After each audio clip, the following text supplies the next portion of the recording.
जैसे आपने हमें बोला कि भैया एडवांस पेमेंट करनी है, मैंने आपको एडवांस पेमेंट कर दी क्योंकि मेरा KSV के ऊपर ट्रस्ट था। सफ़र कैसा गुज़रा? माशाअल्लाह आपका बहुत अच्छा। जिलानी भाई, ये कौन-सी ब्यूटी है जो आपने पसंद की है? ये जी रेक्सिमैक्स ज़ोन थ्रोन जन 2। जिलानी भाई, रीज़न क्या है पसंद करने की? आपने यही यही क्यों सेलेक्ट की है? और भी तो काफ़ी ज़्यादा मॉडल्स हैं। बस मेरे पास पहले P35X थी, तो उसके बाद इसको अपग्रेड करना था, तो अपग्रेड के बाद फिर जो इस प्राइस ब्रैकेट में थी उनमें सबसे अच्छी मेरी समझ में तो यही आई। तो कहते सही नहीं होती, ये नहीं होती, तुर्की के मॉल अच्छा नहीं होता। आप इसका थोड़ा इसके हवाले से बता दें थोड़ी-सी। नहीं, आपने कौन-सा तुर्की के बंदे खरीदने हैं, महंगानी खरीदी है। ये तुर्की का गैसला बड़ा मशहूर है, बड़ी वेल नोन कंपनी है इनकी। तो ये बात नहीं है, ये बहुत अच्छी हैट्सन कंपनी है। अब जैसे अमेरिकन है, तो वो अब देखें टर्की वालों के पास है, इनके पास है। जी, जी। फिर इसी तरह और भी कराल कंपनी है उनकी, वो बड़ी फेमस है। फायर आर्मी बनाती है ये, दूसरे सॉफ्ट एयर गन्स भी बनाते हैं, इनके पैडल गन भी बनाते हैं। और इसी तरह ये जो है रेक्समैक्स है, ये भी पूरी वर्ल्ड में इनको सप्लाई कर रही है, बड़ी अच्छी कंपनी। अच्छा, पूरी फाइल हमने तो ये सुना था भाई सिर्फ़ पेशावर में आती है, और तो कोई लेते ही नहीं आप। यानी पाकिस्तान में तो इनका ये सिर्फ जो रेक्समैक्स की जो सीरीज ना थ्रोन और जेन 1 या जेन 2 अपना ये है ये तो बाहर के मुल्कों में तो लेक्सिया के नाम से और भी कई इनके जो जा रहे हैं, चूँकि उनकी मार्केटें बड़ी हैं। फिर सबसे बड़ी बात है कि रुपए का फ़र्क है, उनका जो उनकी जो लोकल करेंसी होती है, वो हमसे ज़्यादा वैल्यू है उनकी। इसलिए ना, तो फिर उस हिसाब से वो वहाँ पे ये एक्सपोर्ट करते हैं चीज़ें। जिलानी भाई, जेन 1, जेन 2 इसका क्या है? ये आपकी जनरेशन है ना, जैसे जेन 1 आ गई, आपकी जो आगे फिर जेन 2 आ गई। उसमें बेसिकली कंपनी का ये होता है कि जो चीज़ें फर्स्ट एडिशन में रह जाती है या फर्स्ट जनरेशन में जो कमी पेशी रह जाती है, उसको अपग्रेड कर देते हैं सेकंड जनरेशन में। फिर इसमें भी अगर कोई कमी कोताही होगी ना, तो कंपनी इसको मॉडर्न करेगी, अपग्रेड करेगी जेन 3 में कि ठीक है ना, ये उसको और भी ज़्यादा स्मार्ट टेक्नोलॉजी में लेके आएगी, चीज़ें स्मार्ट आएगी, टेक्नोलॉजी स्मार्ट आएगी। तो ठीक है ना, ये परफॉर्मेंस में फ़र्क आएगा, इसकी जैसे पोर्टेबल कैपेसिटी है उसमें फ़र्क आ जाएगा। बाकी जैसे प्लाने में क्वालिटी का फ़र्क आ जाएगा। जी, ठीक है ना जी। इसी तरह ये है कि इसको वेट का को कम करने का सोचेंगे, बढ़ाने का सोचेंगे। ये फिर उनके पीछे ऐसे उनका वो उनके जो टेक्निकल स्टाफ है, वो लगा होता है। दिन-रात काम करने में उनका काम ही होता है, डिज़ाइनर का काम है डिज़ाइन करना, इंजीनियर्स का काम है उसको उनको क्वालिटी को एनहांस करना। ये बाकी जिलान भाई देखिए कि जिस तरह लेविएथन के मॉडल हैं, वो देखिए 70-80 हज़ार में उनमें भी रेगुलेटर गेज उन्होंने दी हुई है। अब आपने P35X है, वो हालांकि इतनी महंगी ली है, उसमें ऑप्शन भी नहीं है।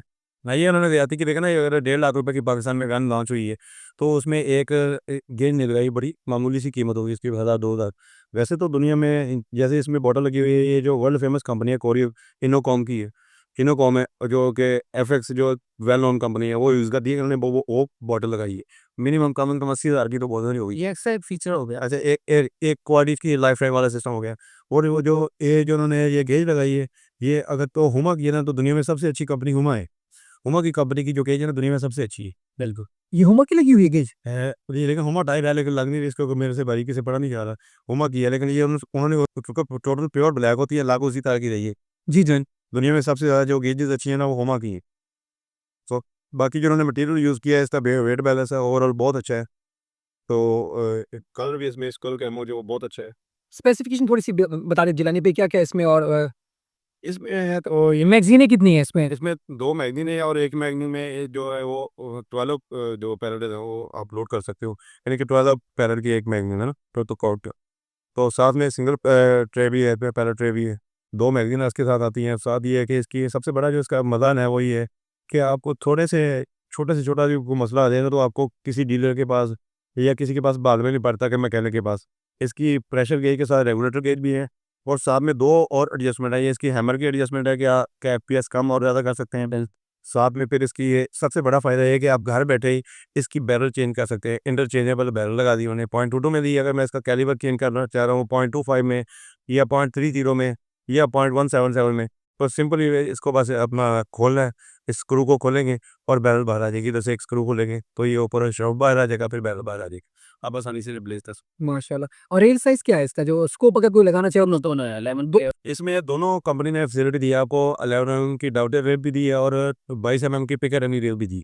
अच्छा, दोनों रेल दी। और शॉट कितनी है? मतलब एक बार फिल करने से कितने शॉट ये गिरेगा? अगर आप 18.13 ग्रेड पे इसका करेंगे तो 110 120, ये बिटवीन 110 एंड 20, 110 से 120 के दरमियान आपको, यानी कि राउंड अबाउट 900 एफपीएस बचे, ये 900 के राउंड अबाउट आपको ये 120 शॉट देगी। 100 जो रेगुलेटेड है। अच्छा, स्लग को सपोर्ट करती है ये ब्यूटी? ये स्लग सपोर्टेड है। और कितने ग्रेन वाले स्लग इसके ऊपर, मतलब आपने ये रीच चेक किए जो आपको ट्यून करना था आपने अपनी गन को कि आपका 19 ग्रेन, 20 ग्रेन, 21 ग्रेन, इस पे मैक्सिमम जो है ना जो आप चला सकते हैं वो 22 ग्रेन का है। 22 ग्रेन के ऊपर के लिए ये डिज़ाइन ही नहीं हुई। ये नहीं कि 18 ग्रेन से लेकर 19 ग्रेन 22 21 ग्रेन तक आप स्लग जो भी उसको ट्यून कर लें, सेट कर लें, वो आपको रहेगा। सबसे बेहतर तो ये है कि इसके ऊपर 19 या 20 ग्रेन का स्लग स्मॉल ग्रेन उसके हिसाब से ट्यून करें इसको 950 एफपीएस पे, और इसको इस पे 18 ग्रेन का या 19 ग्रेन का स्लग करें, यूज़ करें पैनोरिक पीआई। फिर ये आपको रेंज भी जो आपके मोर देन 150 यार्ड्स चली जाएगी। आप 200 यार्ड पे भी इसका हैंड कर सकते हैं अगर इस पे 19 या 20 ग्रेड माशा राइट ही होनी चाहिए। को हाँ जी, और ये और विदिन 100 यार्ड इसकी एक्यूरेसी बहुत अच्छी। जो मैं इसका ये रिव्यूज़ देखें 100 यार्ड तक, और 70-80 यार्ड ऐसे है जैसे आम आप एयर गन जो चाइना की हैं जो आपको 40 यार्ड पे जिसको ज़ीरो करते हैं, सिर्फ आप 50 पे करके आप 80 यार्ड पे 90 यार्ड पे ऐसे शॉट लोगे जैसे आप 50 यार्ड पे शॉट ले रहे हैं। अच्छा। हाँ, ये बस ही बहुत अच्छी। और बाकी ये स्लग्स कौन से इसके एचएन के इस्तेमाल करें, कौन से इस्तेमाल कह रहे करें? हो तो आपकी अपने पॉकेट पे डिपेंड करता है कि अगर आपके माली साइज अच्छे हैं तो आप इम्पोर्टेड यूज़ करें, वरना पाकिस्तान में जैसे सैन प्रोजेक्टाइल के आ रहे हैं और फाल्कन के आ रहे हैं, वो दोनों कंपनियों के स्लग्स भी जो है ना वो बहुत अच्छे तरीके से मैन्युफैक्चरिंग हो रही है और उनकी क्वालिटी बहुत अच्छी है, यानी कि बहुत अच्छी, और रेट भी बहुत इकोनॉमिकल है। और हेड साइज उनका कौन सा है? 2.217 जो ना वो हेड साइज़ ज़्यादा बेहतर है। आप कुछ लोग 1.8 का हेड साइज़ का भी यूज़ करते हैं। तो ये कि किसी को रास आए की बात है कि वो जिसको जो अच्छा सूटेड करता है वो चलाता है। लेकिन यूनिवर्सल जो एक है ना वो 2.217 हेड साइज़ वो कामयाब है। अच्छा माशाल्लाह। बाकी केएस विहाड़ी वालों के बारे में कुछ कह दें। अच्छा जिलानी भाई, मसला दरअसल ये है कि कुछ भाई ना हमें एडवांस में कहते हैं हिज़ब भाई ना, अबू बकर भाई आप सीओडी भी कर दें। जबकि देखिए आप 69,000 आप सब्सक्राइबर भी हैं, फॉलोवर भी अच्छे खासे हैं। हम जानी भाई मिसाल के तौर पे आपका जो चीचा वतनी है, हम आपको कह दें भाई उमर भाई हमारे दोस्त हैं और वो हमसे सामान लेते रहते हैं। 1-2 बंदों की और की भी मैं आपको नंबर दे दूँ, ठीक है जी? तो उसके बावजूद भी आप पूरी पेमेंट ना करें, फिर ज़्यादती है ना? इसके बारे में थोड़ा-सा बता दें। देखिए ना जी, मैं अगर सच्ची बात करूँ तो ये है कि अब तो पूरी दुनिया में ऐसा हो रहा है कि ग्लोबलाइजेशन ऐसी हो कि हालात ऐसे ही कर रहे हैं, अफरा-तफरी के मामला है, पाकिस्तान में भी ऐसे रहे। लोग कैश ऑन डिलीवरी वाले बहुत सारे लोग जो है ना वो एडवांस पेमेंट पे आ गए हैं। कैश ऑन डिलीवरी वाला तो उन्होंने अपना ऑप्शन ही खत्म कर दिया है, और कई लोग जो कैश ऑन डिलीवरी देते हैं ना वो 50-60 किलोमीटर या 100 किलोमीटर की रेंज में ना नज़दीक एरिया में कैश ऑन डिलीवरी देते हैं। वो भी उन्होंने अपने राइडर रखे हुए हैं, वो एक साइड पे पार्सल भेजते हैं तो वो कैश स्टॉक देता है और दे के आपके उसे लेने उन्होंने अपने बंदे हायर किए हुए हैं सेफ्टी पे। तो जो दूर के जो पार्सल्स हैं जो आपकी जा रही हैं कोरियर जा रहे हैं, वहाँ पे वो लोग डिनाई कर देते हैं कि हमने कैश ऑन डिलीवरी, जैसे आपने हमें बोला कि भई एडवांस पेमेंट करनी है, मैंने आपको एडवांस पेमेंट कर दी क्योंकि मेरा केएसवी आईडी के ऊपर ट्रस्ट था।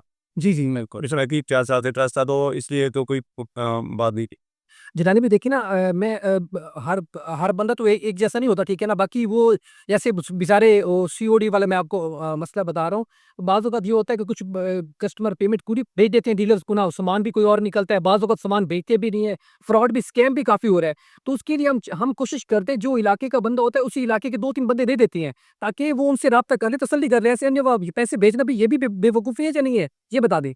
देखिए ना ये जैसे आप किसी का जब आपको किसी भी आप प्लेटफॉर्म पे रब्ता करते हैं ना, जब उसको आपको उसकी डेस्टिनेशन का ही नहीं पता, उसके ठिकाने का नहीं पता, उसकी दुकान, ऑफ़िस किसी का प्रॉपर पता ही नहीं है, तो आप उसको अगर पैसे भेजते हैं ना तो वो तो अपने पाँव पे कुल्हाड़ी मारने वाली बात है खुद ही। जी, जी। तो अगर आपको किसी की जगह का पता है कि ये वाक़ई मशहूर दुकानदार है या मशहूर कारोबारी बंदे हैं, इनको हमें भेजिए और उनका ये ऑफ़िशियल नंबर है। दूसरी बड़ी बात है कि अगर आपको सोशल मीडिया पे कोई बंदा कन्विंस कर रहा है कि इस नंबर पे भेजिए, तीसरे नंबर पे पैसे भेजिए, आपने कतई नहीं भेजने।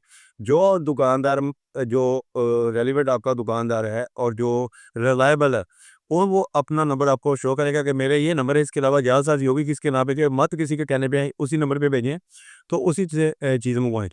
तो इसमें कबात नहीं होगी। सिर्फ़ ये है कि फ़ेसबुक पे बेशुमार एड्स आ रही हैं, इंस्टाग्राम पे आ रही हैं, टिकटॉक पे आ रही हैं। वो 6 महीने पहले की ऐड होती है, बंदा देख के कहता है कि चीज़ सस्ती है, लालच में आके पैसे भेज देते हैं। वो भेजते हैं पैसे ट्राउज़र के, तो आती है आगे से निक्कर। लेकिन अजीब सही है, तो हम बात कहने का मकसद है कि हमारी कौम जो है ना वो कभी शॉर्टकट लगा ले।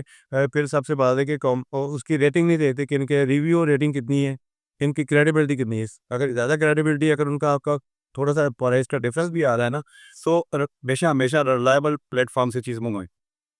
जज़ाकल्लाह, बहुत-बहुत शुक्रिया, बहुत अच्छी इन्फॉर्मेशन दी जिलानी भाई। तो जिलानी भाई जिनका बजट 2 लाख के करीब-करीब है, तो आप उनको अगर वो स्लग भी चलाना चाह रहे हैं, लॉन्ग रेंज पे हंटिंग भी करना चाह रहे हैं, ज़्यादा शॉट भी की डिमांड भी कर रहे हैं, तो उनको आप यही थ्रोन जेन 2 रिकमेंड मेरा तो मशवरा यही है कि देखिए अब 2 साल आ गए इसको, करीबन ऑलमोस्ट तकरीबन 2 से ढाई साल हो गए। इसको लॉन्च हुए हुए। और इसके जो प्रोस एंड कॉन्स है ना, वो हर बंदे को फिंगर टिप्स पे याद है। आप यूट्यूब खोलो, आपको हज़ारों किस्म के इसके रिव्यूज़ मिलेंगे, हंटिंग की वीडियोज़ मिलेगी, और इसकी जो अपना असेंबलिंग और डिसअसेंबलिंग की वीडियोज़ मिलेंगी, ट्यूनिंग की वीडियोज़ मिलेंगी। तो आपको पता चल जाता है कि आपने प्रॉपर एक होमवर्क कर लिया होता है कि कौन सी चीज़ अच्छी है। मेरे तो हिसाब से ये जो गन है ना, इस वक़्त कम पैसों में आप ये समझ लें कि जैसे एक गोरा बंदा कहता है कि ये गरीब में आदमी की ये एफएक्स है। जी। तो उसी अल्फाज को मैं कॉपी करूँगा कि वाक़ई ये हमारे जैसे आम सादा लो बंदे के लिए ये एफएक्स ही है। माशाल्लाह, ठीक है। ज़बरदस्त। जी, जी। बाकी जिलानी भाई आपने भी रिव्यूज़ इसके देखे हैं, हमारे गोरों के भी देखे हैं, और इंशाल्लाह मज़ीद जब आप इसका टेस्ट करेंगे उसके बाद ही फिर वो हाँ, ये फिर मेरी पर्सनल ओपिनियन भी आ जाएगी इंशाल्लाह। तो उम्मीद है कि जो मैंने देखे हैं कि वो जैसा सुना था वैसा ही होगा, क्योंकि ये पहली गन तो है को नहीं जो मैंने खरीदी है पाकिस्तान में, सब बेशुमार लोगों के पास है।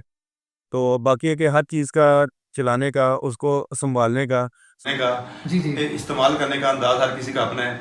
वो जितना आप जिस चीज़ की किसी चीज़ की केयर करोगे उतने ही ज़्यादा आपके लिए वो उसकी लाइफ बढ़ती जाएगी। जज़ाकल्लाह। ठीक है।